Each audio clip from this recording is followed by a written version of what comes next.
Hello everyone, this is Kingrats here. Welcome back to the channel, guys. This is now my second video upload for today, and keeping in tune with the theme of the eliminated teams from the Stanley Cup Playoffs in the NHL. We're now up to team number 3, which is the Montreal Canadiens.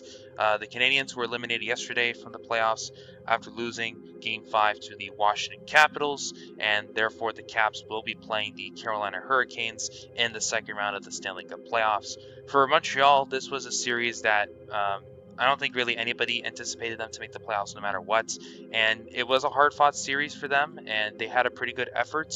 Let's go through in this video basically how the season kind of went and ultimately how this series was ultimately lost by Montreal. Before I get into it, though, please don't forget, leave a like, subscribe to the channel for more content if you like this one, and let's get into it.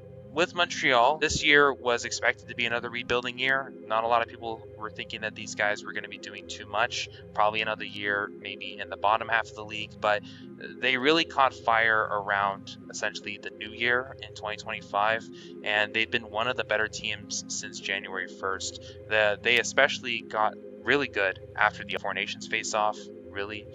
Honestly, the hot streak that they went on was very impressive.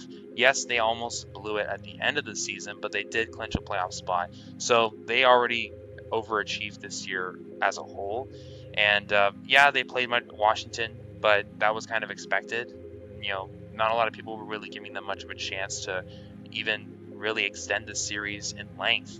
And, they got 5 games. Like, the Caps definitely gave them some life and gave them some chances. When we look at the team overall, of course, you have the usual suspects who were driving this team's offense. Nick Suzuki, Cole Caulfield, for example, were doing really good work this season, and definitely they both had at least improvements over the past year.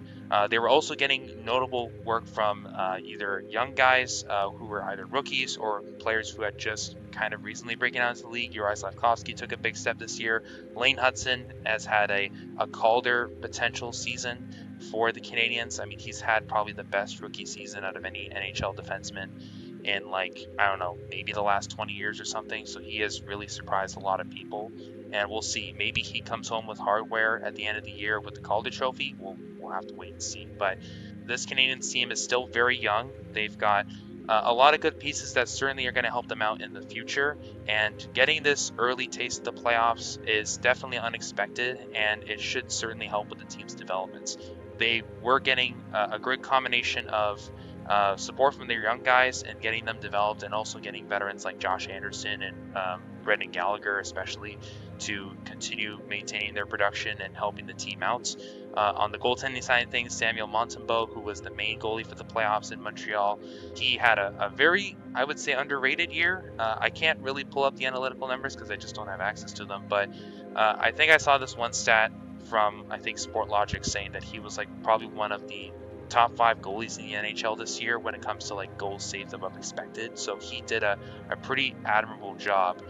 He ultimately only played 3 games in the postseason because he did get hurt in Game 3 and he did not finish that game. Youngster Jacob Dobesh ended up finishing the rest of the series for Montreal, and he was admirable. Yes, the Canadiens were still struggling, but considering the situation, he actually did not too bad of a job. The thing with Montreal, obviously, is that this was a young and inexperienced team. The Capitals definitely took advantage of that in this series. They were getting really good balanced scoring from pretty much all over their lineup. Guys like Anthony Beauvillier, Dylan Strome, Alex Ovechkin, of course, who were driving the offense for Washington throughout this series.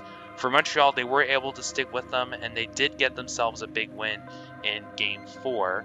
Obviously, that really helped to at least give them some confidence and inspire some hope that this series could maybe get turned around. But ultimately, the series ends in 5 games, which is, pretty fair. Most people were expecting these guys to get swept pretty easily, and they put up a pretty good fight. Montreal really did their best, all that they could for what they had. I think Washington probably got a bit of a scare, and I don't think a lot of people were expecting them to really do like exceptionally well in this series. I think that if you were really kind of reasonable with your expectations, that Montreal probably would have won at least 1, maybe 2 games. I was expecting the series to end in 6, so for the fact that it ends in 5 is, not completely unexpected by me. So, I thought it was not bad for Montreal in the offseason now. They should look forward to maybe making some major improvements out of free agency. I don't know if they will take the major step forward in the offseason, maybe acquire a big marquee free agent or something like that. They certainly have the cap space to do it. They just have a lot of prospects. And the question is, like, who's going to be on their opening day roster for the next regular season? We'll just have to see. But it should be an exciting period if you're a Canadiens fan. We'll see how that goes. And of course, this could really spell some more problems in the Atlantic, considering that practically every team that has been rebuilding for at least the last 2 to 3 seasons now is either on par or is projected to be on par with the big clubs in the Atlantic within the next year or so. And Montreal very well could be challenging teams like Toronto or Tampa, Florida, or even Ottawa for playoff spots for the next few years. So yeah, that's pretty much it. I didn't really want to go too far in the analytics here because honestly, most people were expecting Washington to win this series, and the analytical numbers don't really tell much of a tale regarding how this series went. Just Montreal gave a good faith effort. They did everything they could with the roster that they had and young guys, and I wouldn't say that they entirely proved themselves, but they at least got some valuable experience, and that's really all they could ever ask for. So yeah, anyway, I'll end it right here. Thank you guys so much for watching. Please leave a like, subscribe to the channel for more. Let me know your thoughts, and I will see you guys in the next video.